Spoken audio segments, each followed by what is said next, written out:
ಉದ್ದಿನ ಬೇಳೆ ಹಾಗೇನೆ ಸ್ವಲ್ಪದಲ್ಲಿ 3 ದಿನ ಬರ್ತದೆ. ಇನ್ನೊಮ್ಮೆ ಸ್ನಾನ ಎಲ್ಲ ಮುಗಿಸಿ ನಾನು ಅಂತ ಎಲ್ಲ ರೆಡಿ ಮಾಡಿ ಇಟ್ಕೊಂಡಿದ್ರು. ಪಾಪು ಅನ್ನ ಒಂದು ಊಟ ಮಾಡಬಹುದು. ಈ ಮನೆಗೆ ಬಂದು ಹತ್ತತ್ರ ಈ ಸೀರೆ ತುಂಬಾ ಸಾಫ್ಟ್ ಆಗಿ.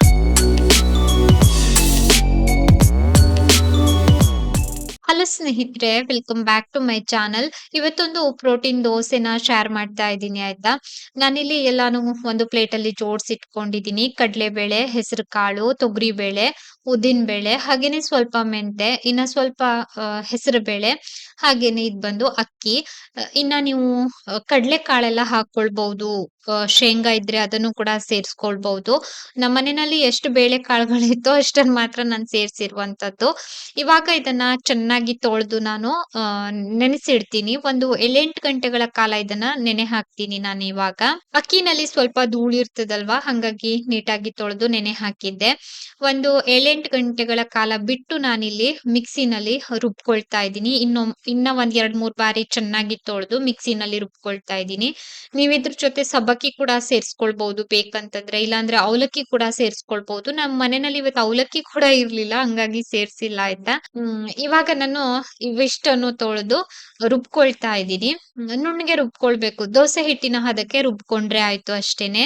ಇವಾಗ ಚಳಿಗಾಲ ಆದ್ರಿಂದ ರಾತ್ರಿ ರುಬ್ಬಿಟ್ರೆ ಬೆಳಿಗ್ಗೆ ದೋಸೆ ಹಾಕ್ಬಹುದು. ತೀರಾ ಹುಳಿ ತರಿಸಬಾರ್ದು. ಇಲ್ಲ ಅಂತಂದ್ರೆ ಹಿಟ್ಟನ್ನ ಆವಾಗಿಂದ ಆವಾಗ್ಲೇನೆ ರುಬ್ಕೊಂಡು ದೋಸೆ ಹಾಕ್ಬಹುದು. ನಾನಿಲ್ಲಿ ಒಂದು 8-9 ದೋಸೆ ಆಗುವಷ್ಟು ಹಿಟ್ಟನ್ನ ರುಬ್ಕೊಂಡಿದ್ದೆ ಆಯ್ತಾ. ನಾನು ಹಿಟ್ಟನ್ನ ರಾತ್ರಿ ರುಬ್ಬಿದ್ದೆ. ನಮ್ ಕಡೆ ಅಂತೂ ವಿಪರೀತ ಚಳಿ ಇದ್ದಿದ್ರಿಂದ ಅಂದ್ರೆ ಹುಳಿ ಬಂದಿರ್ಲಿಲ್ಲ. ಬೆಳಿಗ್ಗೆ ನಾನು ರುಚಿಗೆ ತಕ್ಕಷ್ಟು ಉಪ್ಪನ್ನ ಹಾಕಿ ಹಿಟ್ಟನ್ನ ಚೆನ್ನಾಗಿ ತಿರುವಿ ಇವಾಗ ದೋಸೆ ಹಾಕ್ತಾ ಇದ್ದೀನಿ. ತುಂಬಾ ತೆಳುವಾಗಿ ದೋಸೆನ ಹಾಕ್ಬಹುದು. ಸ್ವಲ್ಪ ಮೇಲ್ಗಡೆ ಎಣ್ಣೆ ಕೂಡ ಹಾಕ್ತಾ ಇದ್ದೀನಿ. ನಾನು ದೋಸೆನ ಸ್ವಲ್ಪ ಕ್ರಿಸ್ಪಿ ಆಗಿ ಮಾಡ್ಕೊಳ್ತಾ ಇದ್ದೀನಿ. ನೀವು ಸಾಫ್ಟ್ ಆಗಿನೂ ಕೂಡ ಮಾಡ್ಕೊಳ್ಬಹುದು. ಈ ದೋಸೆ ಏನಂತಂದ್ರೆ ಆವಾಗಿಂದ ಆವಾಗ್ಲೇನೆ ತಿಂದ್ಬಿಡ್ಬೇಕು. ಅಂದ್ರೆ ಸುಟ್ಬಿಟ್ಟು ಎಷ್ಟೋ ಹೊತ್ತಿಗೆಲ್ಲ ತಿಂದ್ರೆ ಅಷ್ಟ್ ಟೇಸ್ಟ್ ಅಂತ ಅನ್ಸೋದಿಲ್ಲ. ಆವಾಗಿಂದ ಆವಾಗ್ಲೇ ತಿಂದ್ರೆ ಒಂಥರ ಟೇಸ್ಟ್ ಆಯ್ತಾ. ಇದ್ರ ಜೊತೆ ಚಟ್ನಿ ಕೂಡ ರುಬ್ಕೊಳ್ಬಹುದು. ನಾನಿವತ್ತು ನಿನ್ನೆದು ಸ್ವಲ್ಪ ಸಾಂಬಾರ್ ಇತ್ತಂತ ಮತ್ತೆ ಚಟ್ನಿ ರುಬ್ಬೋದಕ್ಕೆ ಹೋಗ್ಲಿಲ್ಲ. ನಾನು ದೋಸೆನ ಸ್ವಲ್ಪ ಕ್ರಿಸ್ಪಿ ಆಗಿ ಮಾಡ್ತಾ ಇದ್ದೀನಿ. ನನ್ಗೆ ಕ್ರಿಸ್ಪಿ ದೋಸೆ ಅಂತಂದ್ರೇನೆ ಸ್ವಲ್ಪ ಇಷ್ಟ. ಹಂಗಾಗಿ ನಾನ್ ಮಾಡಿದಂತಹ ದೋಸೆ ಹಿಟ್ಟಲ್ಲಿ ಇವತ್ತು 8-9 ದೋಸೆ ಆಗಿತ್ತು ಆಯ್ತಾ. ನಾನು ಬಿಸಿ ಬಿಸಿಯಾಗಿ ದೋಸೆ ಹಾಕೊಂಡು ಮೊದ್ಲಿಗೆ ನಾನ್ ದೋಸೆನ ತಿಂದ್ಕೊಳ್ತಾ ಇದ್ದೀನಿ. ನಿನ್ನೆ ಸಾಂಬಾರ್ ಇತ್ತು, ಹಾಗಾಗಿ ನಾನು ಚಟ್ನಿನ ರುಬ್ಬೋದಕ್ಕೆ ಹೋಗ್ಲಿಲ್ಲ. ಮತ್ತೆ ನಿನ್ನೆ ಸಾಂಬಾರ್ ಜೊತೆ ತಿಂದಿದ್ದಾಯ್ತು. ಟೇಸ್ಟ್ ಮಾತ್ರ ತುಂಬಾ ಚೆನ್ನಾಗಿ ಬಂದಿತ್ತು ಆಯ್ತಾ. ನೀವು ಕೂಡ ಒಮ್ಮೆ ಟ್ರೈ ಮಾಡ್ಬಹುದು. ನಿಮ್ಗೆ ಕ್ರಿಸ್ಪಿ ಬೇಡ ಅಂತಂದ್ರೆ ಸಾಫ್ಟ್ ಆಗಿ ದೋಸೆನ ಹಾಕೊಳ್ಬಹುದು. ದೋಸೆ ಎಲ್ಲ ತಿಂದಿದ್ದಾಯ್ತು. ಹಂಗೆ ನನ್ ಕೆಳಗಡೆ ಹೋಗಿದ್ದೆ, ಅಷ್ಟರಲ್ಲಿ ಕಸದ ಗಾಡಿ ಅವ್ರದ್ದು ಸೌಂಡ್ ಕೇಳ್ತಾ ಇತ್ತು. ವಾರದಲ್ಲಿ 3 ದಿನ ಬರ್ತಾರೆ. ನಾನು ಸಾಮಾನ್ಯವಾಗಿ 15 ದಿನಕ್ಕೊಮ್ಮೆ ಹೋಗ್ತೀನಿ ಆಯ್ತಾ. ನಾನು ಒಟ್ಟುಗೂಡ್ಸೋದೇನಂತಂದ್ರೆ ಬರೇ ಪ್ಲಾಸ್ಟಿಕ್ ಕವರ್ಗಳು.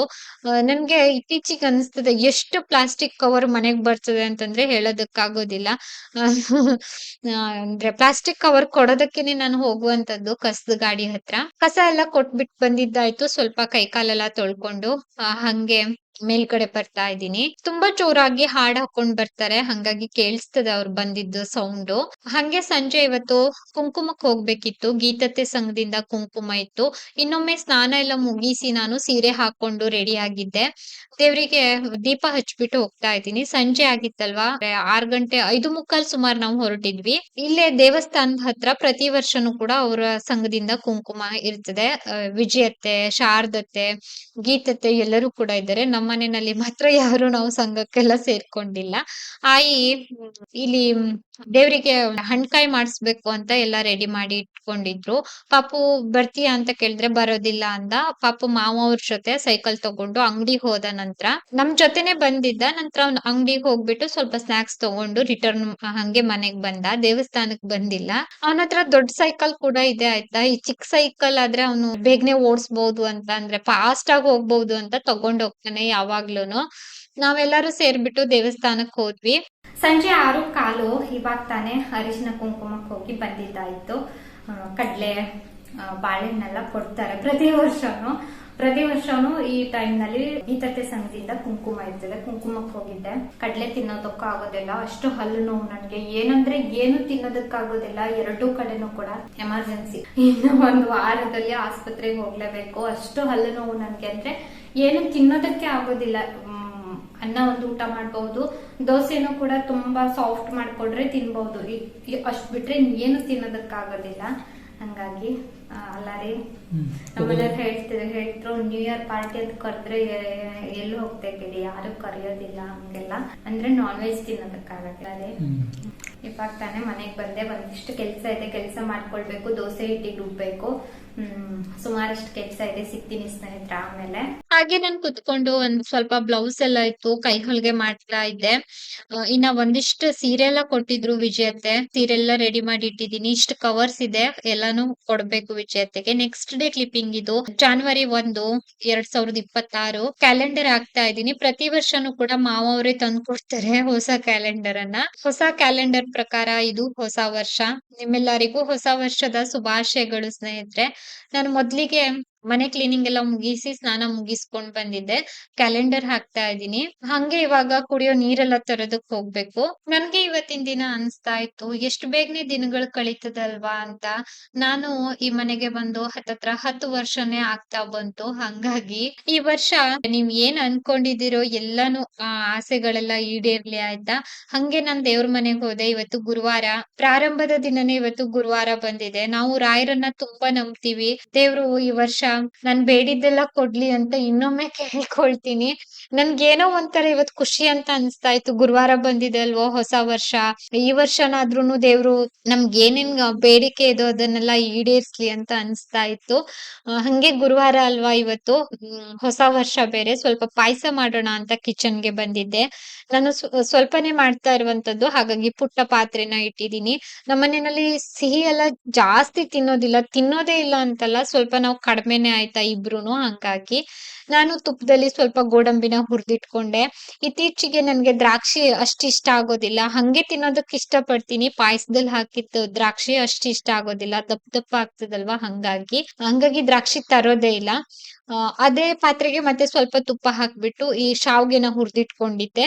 ಶಾವ್ಗೆ ಅಂತಂದ್ರೆ ಅದು ಬರೀಕ್ದು ಬೆಂಬಿನ್ ಅಂತ ಬರ್ತದ ಆಯ್ತಾ, ಅದು ಹಂಗೆ ಹುರಿದು ಪ್ಲೇಟಲ್ಲಿ ಎತ್ತಿಟ್ಕೊಂಡೆ. ನಂತರ ಹೆಸರು ಬೇಳೆನ ತೊಳೆದು ಇದೇ ಪಾತ್ರೆಗೆ ಸೇರಿಸ್ತಾ ಇದ್ದೀನಿ. ಸ್ವಲ್ಪ ತುಪ್ಪದಲ್ಲಿ ಹೆಸರು ಬೇಳೆನ ಫ್ರೈ ಮಾಡ್ಕೊಳ್ತಾ ಇದ್ದೀನಿ. ಹೆಸರು ಬೇಳೆ ಸ್ವಲ್ಪ ಕಲರ್ ಚೇಂಜ್ ಆಗ್ತಾ ಇದ್ದಾಗ್ಲೇನೆ ನಾನು ಇಲ್ಲಿ ನೀರನ್ನ ಸೇರಿಸ್ಕೊಳ್ತಾ ಇದ್ದೀನಿ. ಹೆಸರು ಬೇಳೆ ಬೇಯುವಷ್ಟು ನೀರನ್ನ ಹಾಕ್ತಾ ಇದ್ದೀನಿ. ಹೆಸರು ಬೇಳೆ ಇವಾಗ ಚೆನ್ನಾಗಿ ಬೇಯಬೇಕು. ಹೆಸರು ಬೇಳೆ ಬೇಯೋದಕ್ಕೆ ಸ್ವಲ್ಪ ಸಮಯ ಬೇಕಾಗ್ತದೆ. ಹೆಸರು ಬೇಳೆ ಬೆಂದಿದ ನಂತರ ನಾನಿಲ್ಲಿ ಇದ್ರ ಜೊತೆನಲ್ಲೇನೆ ಶಾವ್ಗೆ ಕೂಡ ಸೇರಿಸ್ತಾ ಇದ್ದೀನಿ. ಒಂದ್ 5 ನಿಮಿಷ ಹಿಂಗೆ ಕುದಿಸ್ಕೊಳ್ತಾ ಇದ್ದೀನಿ. ಇವಾಗ ಹಾಲನ್ನು ಕೂಡ ಕುದಿಸ್ಬಿಟ್ಟು ಪಕ್ಕದಲ್ಲಿ ಇಟ್ಕೊಂಡಿದ್ದೆ, ಕಾಯಿಸ್ಬಿಟ್ಟು ಪಕ್ಕದಲ್ಲಿ ಇಟ್ಕೊಂಡಿದ್ದೆ. ಇವಾಗ ಇದ್ರ ಜೊತೆನಲ್ಲೇ ಹಾಲನ್ನು ಕೂಡ ಸೇರಿಸ್ತಾ ಇದ್ದೀನಿ.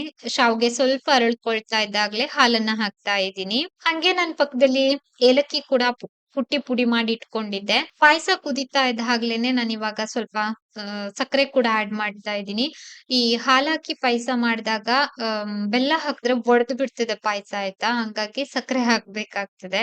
ಗೋಡಂಬಿ ಕೂಡ ಸೇರ್ಸಿದ್ದೆ, ಹಂಗೆ ಒಂದು 4-5 ಸ್ಪೂನ್ ಅಷ್ಟು ಸಕ್ಕರೆ ಕೂಡ ಸೇರ್ಸಿದೀನಿ. ಏಲಕ್ಕಿ ಕೂಡ ಪುಡಿ ಮಾಡಿ ಇಟ್ಕೊಂಡಿದ್ದೆ, ಅದನ್ನು ಕೂಡ ಸೇರ್ಸ್ಕೊಳ್ತಾ ಇದ್ದೀನಿ. ನನ್ಗೆ ಸ್ವಲ್ಪ ಸಿಹಿ ಕಡಿಮೆ ಅಂತ ಅನ್ಸ್ತು, ಹಂಗಾಗಿ ನಾ 1 ಸ್ಪೂನ್ ಸಕ್ಕರೆನ ಆಡ್ ಮಾಡಿದ್ದೀನಿ. ಏಲಕ್ಕಿ ಪುಡಿ ಕೂಡ ಹಾಕ್ದೆ. ಹಾಗೇನೆ ಕೊನೆಯಲ್ಲಿ ಸ್ವಲ್ಪ ತುಪ್ಪ ಕೂಡ ಸೇರಿಸ್ತಾ ಇದ್ದೀನಿ. ಹೆಸರು ಬೇಳೆ ಶಾವ್ಗೆ ಪಾಯಸ ಕೂಡ ರೆಡಿ ಆಯ್ತು. ಇಷ್ಟೇನೆ. ಕೊನೆಯಲ್ಲಿ 1 ಕಲ್ಲುಪ್ಪನ್ನ ಸೇರಿಸ್ತೀನಿ. ಗ್ಯಾಸ್ ಸ್ಟವ್ ಅನ್ನ ಆಫ್ ಮಾಡ್ಬಿಟ್ಟು, ಇಲ್ಲಾಂತಂದ್ರೆ ಟೇಸ್ಟ್ ಅಂತ ಅನ್ಸೋದಿಲ್ಲ. ಹಂಗಾಗಿ ಮಧ್ಯಾಹ್ನ 2 ಗಂಟೆ ಊಟ ಮುಗಿಸಿ ಇವಾಗ ಸಿಗ್ತಾ ಇದ್ದೀನಿ. ನಿಮ್ಮೆಲ್ಲರಿಗೂ ಹೊಸ ವರ್ಷದ ಹಾರ್ದಿಕ ಶುಭಾಶಯಗಳು ಸ್ನೇಹಿತರೆ. ಕ್ಯಾಲೆಂಡರ್ ಪ್ರಕಾರ ಇವತ್ತು ಹೊಸ ವರ್ಷ, ಯುಗಾದಿಗೆ ಹೊಸ ವರ್ಷ ಅಂತ ಕನ್ಸಿಡರ್ ಮಾಡ್ತಾರೆ ಎಲ್ಲರೂ ಕೂಡ ಸಾಮಾನ್ಯವಾಗಿ. 2026 ಇದೀವಿ. ಈ ವರ್ಷ ನೀವೇನೇನ್ ಅಂದ್ಕೊಳ್ತಿರೋ ಅದೆಲ್ಲಾನು ಕೂಡ ಈಡೇರ್ಲಿ. ದೇವರು ನಿಮ್ಮೆಲ್ಲರ ಆಸೆ ಆಕಾಂಕ್ಷೆಗಳನ್ನು ಕೂಡ ಈಡೇರಿಸ್ಲಿ. ಮನುಷ್ಯನೇ ಹಾಗೆ ಅಲ್ವಾ, ಪ್ರತಿ ಹಂತದಲ್ಲೂ ನಿರೀಕ್ಷೆಗಳು ಇಟ್ಕೊಂಡೇ ಬದುಕ್ತಾನೆ ಇದ್ದಾರ. ಹಾಗೆ ನಮ್ ಜೀವನದಲ್ಲಿ ನಾವು ಈ ವರ್ಷ ಏನೇನ್ ಕನ್ಸ್ಕೊಂಡಿದೀವೋ ಅದು ಕೂಡ ಈಡೇರ್ಲಿ ಅಂತ ಬೇಡ್ಕೊಳ್ತೀನಿ. ಇವಾಗ ಒಂದು ಸೀರೆ ಉಳ್ಕೊಂಡಿದೆ ಹಂಗೇನೆ, ಅದು ಸಿಗಾಕೊಂಡ್ಬಿಟ್ಟಿತ್ತು. ತುಂಬಾ ದಿನಗಳಿಂದ ಬಂದೇ ಇರ್ಲಿಲ್ಲ ಆಯ್ತಾ, ಒಂದ್ ಕಡೆ ಸ್ಟ್ರಕ್ ಆಗ್ಬಿಟ್ಟಿತ್ತು. ನಂತರ ಕಸ್ಟಮರ್ ಕೇರ್ಗೆಲ್ಲ ಮಾತಾಡಿ ಕೊನೆಗೂ ಬಂತು ಆ ಸೀರೆ. ಇದು ಒಂದೇ ಸೀರೆ ಉಳ್ಕೊಂಡಿದೆ. ಮೊನ್ನೆ ದಿನ 4 ಸೀರೆ ಬಂದಿತ್ತು, ಇವಾಗ ಇದು ಒಂದೇ ಉಳ್ಕೊಂಡಿದೆ ಆಯ್ತಾ. ಈ ಸೀರೆನ ತೋರಿಸ್ತೀನಿ. ಇದನ್ನ ಆನ್ಲೈನ್ ಅಲ್ಲಿ ತರಿಸಿರುವಂತದ್ದು, ಚೆನ್ನಾಗಿದೆ. ಇದ್ರ ಬೆಲೆ 517. ಇದ್ರಲ್ಲಿ ಸುಮಾರಷ್ಟು ಕಲರ್ಸ್ ಇದೆ. ಹಾಗೇನೆ ಇದು ಒಂಥರ ಮನಂತ್ ಸಿಲ್ಕ್ ಅಂತ ಇದೆ ಆಯ್ತಾ. ಇದ್ರ ಮೇಲೆ ಇದು ಸಿಲ್ಕ್ ಸೀರೆ, ಆದ್ರೆ ಉಟ್ಕೊಂಡ್ರೆ ಕುತ್ಕೊಳ್ತದೆ ಈ ಸೀರೆ. ಫೋಲ್ಡಿಂಗ್ ನೋಡ್ರೇನೆ ಬಿಡಿಸ್ಬೇಕಂತ ಅನ್ಸೋದಿಲ್ಲ. ಮುಂದೆ ಫೋಲ್ಡ್ ಮಾಡ್ಕೊತಿದ್ದಾರೆ. ಸೀರೆನ ನಾನು ಬ್ಯಾಕ್ ಕ್ಯಾಮ್ರಾದಿಂದ ತೋರಿಸ್ತೀನಿ ಆಯ್ತಾ ಇವಾಗ. ಹಾಗೆ ಸೀರೆ ಲಿಂಕ್ ಅನ್ನ ನಾನು ಕಾಮೆಂಟ್ ಅಲ್ಲಿ ಪಿನ್ ಮಾಡಿರ್ತೀನಿ, ಜೊತೆ ಡಿಸ್ಕ್ರಿಪ್ಷನ್ ಅಲ್ಲೂ ಕೂಡ ಕೊಟ್ಟಿರ್ತೀನಿ. ಇನ್ನೇನು ಚಿಕ್ಕ ಪುಟ್ಟ ಎಲ್ಲ ಕೆಲಸಗಳು ನಡೀತಾ ಇದೆ. ಎಷ್ಟರ ಮಟ್ಟಿಗೆ ಅದು ಹೋಗ್ತದೆ ಅಂತ ನನಗೂ ಕೂಡ ಗೊತ್ತಿಲ್ಲ.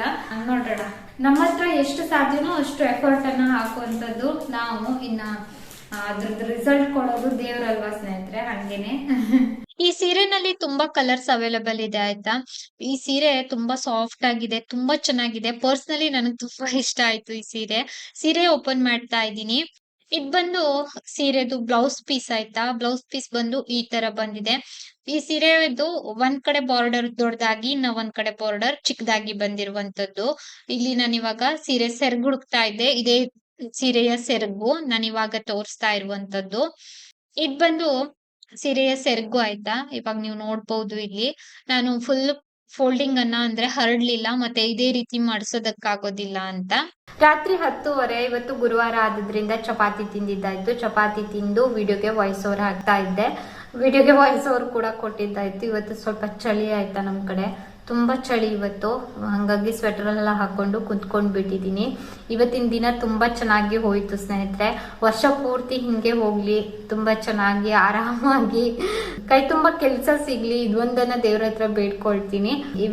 ಇಷ್ಟ ಹೇಳ್ತಾ ಇವತ್ತಿನ ವಿಡಿಯೋನು ಕೂಡ ಇಲ್ಲಿಗೆ ಎಂಡ್ ಮಾಡ್ತಾ ಇದ್ದೀನಿ. ವಿಡಿಯೋ ನೋಡಿದ್ದಕ್ಕಾಗಿ ಧನ್ಯವಾದ.